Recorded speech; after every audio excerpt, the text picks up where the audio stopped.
Postmortem की report रात 10 बजे के बाद जाहिद खान को मिली।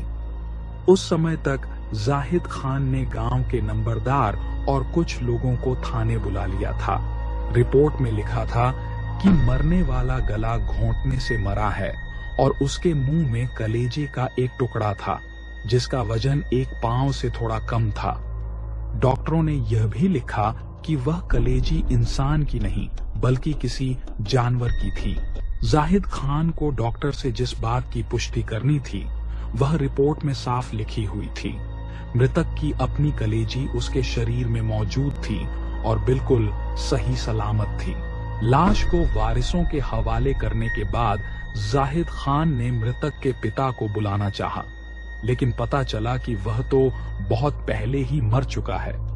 अब जरूरत मृतक के खून के रिश्तेदारों की थी जो उसके घर परिवार और निजी मामलों के बारे में सही जानकारी दे सकते। सुबह तक थाने में चहल पहल बनी रही।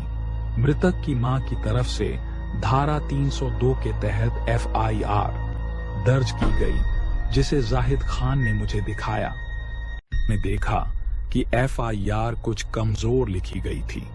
फिर भी जाहिद खान ने बिल्कुल सही कदम उठाया था कि शक की बुनियाद पर बिना किसी की रिपोर्ट का इंतजार किए कत्ल का मुकदमा दर्ज कर लिया। यही कहते हैं, आ बैल मुझे मार। अब जाहिद खान यह वारदात की तहकीकात मुझे सौंप रहा था। जाहिद खान ने अब तक जो जांच की थी वह कुछ इस तरह थी। उसने सबसे पहले कत्ल होने वाले के बुजुर्ग रिश्तेदारों जैसे चाचा, ताया और मामा से पूछा कि क्या उनकी या मरे हुए की किसी से कोई पारिवारिक या व्यक्तिगत दुश्मनी थी। सबने कहा कि न तो परिवार की किसी से इतनी बड़ी दुश्मनी थी और न ही मरे हुए की किसी से कोई व्यक्तिगत दुश्मनी थी। मरे हुए की मां का बयान भी लगभग ऐसा ही था, मगर मां यह मानने को तैयार ही नहीं थी कि उसके बेटे को किसी इंसान ने मारा है। उसका कहना था कि उसका बेटा इतना सुंदर और जवान था कि कोई चुड़ैल उस पर आशिक हो गई थी और किसी दूसरी चुड़ैल ने मेरे बेटे को मार दिया। जाहिद खान ने मारे गए व्यक्ति मुनव्वर के चाल चलन के बारे में जानकारी इकट्ठी की थी। मुनव्वर की मां ने तो वही कहा जो हर मां कहती है, मेरा बेटा नेक और सच्चा इंसान था।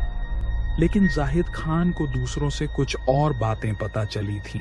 गांव के नंबरदार का बयान लिया गया। नंबरदार ने कहा, खान साहब, आप मालिक और हाकिम हैं, लेकिन मैं फिर भी कहता हूं कि मुनव्वर को किसी चुड़ैल ने ही मारा है। जाहिद गुस्से में बोला, तो क्या मुनव्वर के मुंह में जानवर का कलेजा तुम्हारे बाप ने ठूंसा था? नंबरदार बोला, जनाब, ये तो गैब की बातें हैं। मैं जैसे कम अकल आदमी क्या कह सकता हूँ? जिन्हों और चुड़ैलों के अपने तौर तरीके होते हैं।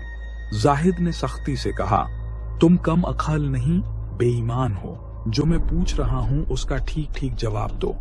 बार बार मत कहो कि उसे चुड़ैल ने मारा। नंबरदार हाथ जोड़कर बोला, जनाब, मैं तो आपकी जूतियों की खाक के बराबर हूँ। अगर आप मुझसे अपनी मर्जी का बयान लेना चाहते हैं तो मैं वही कहूंगा। मैं बार बार चुड़ैल का नाम इसलिए लेता हूँ क्योंकि मुनव्वर खुद मेरे सामने रोया था कि एक चुड़ैल उसे बहुत तंग करती है। जाहिद ने तंज भरे लहजे में पूछा, वो चुड़ैल उसे कैसे तंग करती थी? नंबरदार ने कहा, जनाब, मैं सब बता देता हूँ जो मुनव्वर ने खुद कहा था। 1.5-2 महीने पहले की बात है। वो मेरे पास परेशान होकर आया और बोला कि जब भी वो अकेला होता है, एक बेहद खूबसूरत औरत अचानक उसके सामने आ जाती है और उसे प्यार मोहब्बत के लिए मजबूर करती है। पहली बार वो औरत उसे खेतों में मिली थी। मुनव्वर ने उस वक्त उसे टाल दिया। जाहिद ने पूछा, क्या मुनव्वर ने तुम्हें ये नहीं बताया कि वो औरत कहाँ से आती है और कहाँ चली जाती है? नंबरदार ने जवाब दिया, जनाब, मैंने पूछा था। मुनव्वर कहता था कि उसे लगता है वो कोई अजनबी औरत है। वो ऐसे सामने आ जाती थी जैसे फसल से निकलकर आई हो और फिर उसी फसल में गायब हो जाती थी। एक दिन जब उसने उस औरत को देखा तो उसका खून जम गया। उस औरत के पैर उल्टे थे और जब उसके हाथों की तरफ देखा तो वो भी उल्टे थे। उसकी आंखें बहुत खूबसूरत थीं, लेकिन ध्यान से देखा तो वो भी तिरछी लगी। अब तो मुनव्वर उसके साथ किसी भी तरह का रिश्ता नहीं रख सकता था। जाहिद ने पूछा, बताओ, मुनव्वर में ऐसी कौन सी बात थी कि चुड़ैल उस पर फिदा हो गई? नंबरदार बोला, जनाब, आप तो सरखाब का पर कहते हैं। अगर आप मुनव्वर को देखते तो खुद कहते कि ये बेहद खूबसूरत जवान है। आपने तो उसकी लाश कफन में लिपटी देखी थी और उसका चेहरा छाती फट जाने की वजह से बिगड़ा हुआ था। लेकिन अगर आपने उसका जिस्म देखा होता तो आप मानते कि ये एक ताकतवर और सुंदर नौजवान का शरीर है। यह सुनकर जाहिद खान के दिल में नया शक पैदा हुआ। उसे लगा कि शायद गांव की किसी औरत से मुनव्वर के रिश्ते बन गए होंगे और उसी वजह से उसकी हत्या हुई होगी। लेकिन जैसे ही तफ्तीश यहां तक पहुंची, अचानक जाहिद खान का अपना बच्चा गायब हो गया। जाहिद खान उस वक्त थाने में उसी वारदात की जांच में व्यस्त था कि अचानक उसे खबर मिली कि उसका बच्चा बाहर खेलने गया था और अब तक वापस नहीं आया। जाहिद ने सब काम छोड़ दिए और अपने बच्चे की तलाश शुरू कर दी। लोग कहने लगे कि जाहिद खान ने मारे गए शख्स की लाश का पोस्टमार्टम करवाकर चुड़ैल को नाराज कर दिया था और अब उसने चुड़ैल की दुश्मनी मोल ले ली थी। उसी की सजा के तौर पर उसका बच्चा गायब कर दिया गया। अब तक उस बच्चे का कोई सुराग नहीं मिला था। जाहिद खान जगह जगह छापे मार रहा था, लेकिन बच्चे का कुछ पता नहीं चला। अब उसकी थाने की वारदातों में कोई दिलचस्पी नहीं रही। वो किसी भी केस की तफ्तीश नहीं कर रहा था, बस अपने बच्चे की तलाश में ही लगा हुआ था। जाहिद खान की सारी कोशिशें सुनकर मुझे समझ आ गया कि अब उसके लिए अपने बच्चे की वापसी के अलावा और कुछ भी मायने नहीं रखता। यही वजह थी कि मुनव्वर की मौत की जांच में कोई खास तरक्की नहीं हो सकी और न ही जाहिद इस पर ध्यान दे पाया। अगर उसका बच्चा अगवा नहीं हुआ होता तो शायद आज जाहिद खान उस केस को सुलझा भी चुका होता या फिर उसके बिल्कुल करीब पहुंच चुका होता। खैर, इस जांच में अभी बहुत सी बातें अधूरी थीं, जिनके बारे में जानना बहुत जरूरी था। खासकर नंबरदार का किरदार इस केस में काफी संदिग्ध लग रहा था।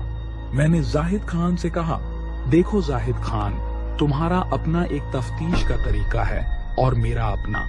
इसलिए मैं चाहता हूं कि तुम मेरी किसी बात पर आपत्ति मत करना और न ही मुझ पर दबाव डालना कि मैं यह काम तुम्हारे तरीके से करूं। जाहिद खान बोला, मुझे तो कुछ समझ ही नहीं आ रहा था, इसलिए मैंने यह जांच तुम्हें सौंप दी है। अब तुम जानो और तुम्हारा काम। मैं तो बस यही चाहता हूं कि मेरा बेटा जल्द से जल्द मिल जाए।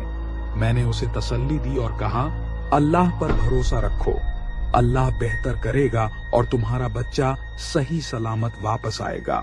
जाहिद खान बोला, ठीक है, आप अपना काम शुरू कीजिए। जहां मेरी मदद की जरूरत हो मुझे बताइएगा, मैं हाजिर हूं। मैंने कहा, जाहिद खान, मुझे सबसे पहले नंबरदार का बयान दोबारा चाहिए। मैं खुद उससे पूछताछ करना चाहता हूं। जाहिद खान बोला, मैं अभी नंबरदार को बुलवा लेता हूं, आप उससे जो भी बयान लेना चाहें लीजिए। और यह कहकर जाहिद खान बाहर चला गया।